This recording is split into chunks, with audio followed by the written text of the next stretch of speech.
محبت میں محبوب کے انتظار کا عذاب موت برابر ہوتا ہے۔ ہر سانس سولی پر لٹکتی ہوئی محسوس ہوتی ہے۔ جس سے محبت ہو جائے اسے انتظار کا عذاب نہیں دیا جاتا۔ اس کی آنکھوں کو قرار دیا جاتا ہے۔ اسے محبت دے کر اس کے انتظار کا سفر ختم کیا جاتا ہے۔ اسے بے سکونی سے بچایا جاتا ہے۔ اسے خوش دیکھا جاتا ہے۔ اسے خوش رکھا جاتا ہے۔ محبت کرنے والے کبھی مقابلہ نہیں کرتے۔ محبت تو دل ہار کر جاتے جانے کو اہمیت دیتی ہے۔ محبت تو گلے شکوے دور کرنے کو اہم سمجھتی ہے۔ محبت تو قربت کے لمحے ڈھونڈتی ہے۔ محبت تو سکون چاہتی ہے، ایسا سکون جو محبوب کی باہوں میں ملتا ہے۔ بعض اوقات ہم جن سے محبت کرتے ہیں ان کے ہاتھ میں اپنا ہاتھ دیتے ہیں، وہ ہمارے ہاتھ کاٹ دیتے ہیں۔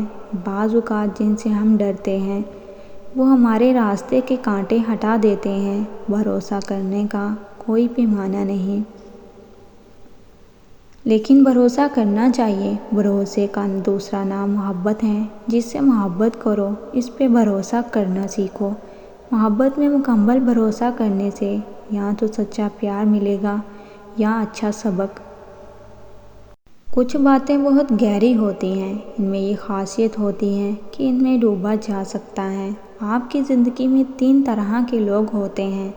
ایک وہ جن کے ساتھ آپ نے اتنا لمبا عرصہ گزارا، ان کے بالوں کو رات کی سیاہی سے لے کر دن کے اجالوں کی طرح سفیدی میں بدلتے دیکھا،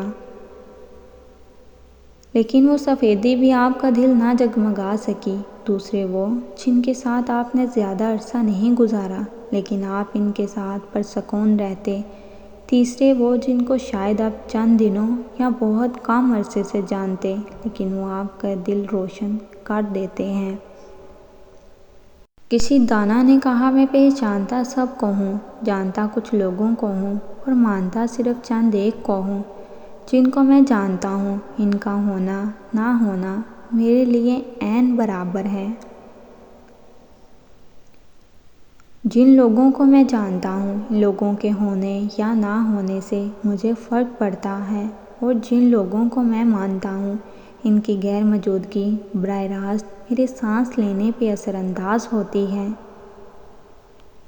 میں کہتی ہوں کہ کسی سے بچھڑنے لگو تو کوشش کرو کہ اس پر ملبہ ڈال کے نہ بچھڑو، اسے پچھتاوے اور شرمندگی میں نہ چھوڑ جاؤ۔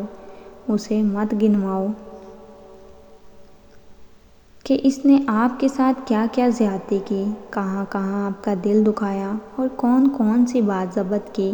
آپ نے اپنے رشتے کے لیے ممکن ہو تو اسے مکمل آزاد کر دو تاکہ وہ بچھڑ کر جی سکے۔ اگر عورت چاہتی ہے کہ مرد بھی اس کو ویسے ہی یاد کرے جیسے وہ کرتی ہے، تو کبھی کبھی مرد کو نظر انداز بھی کیا کرے۔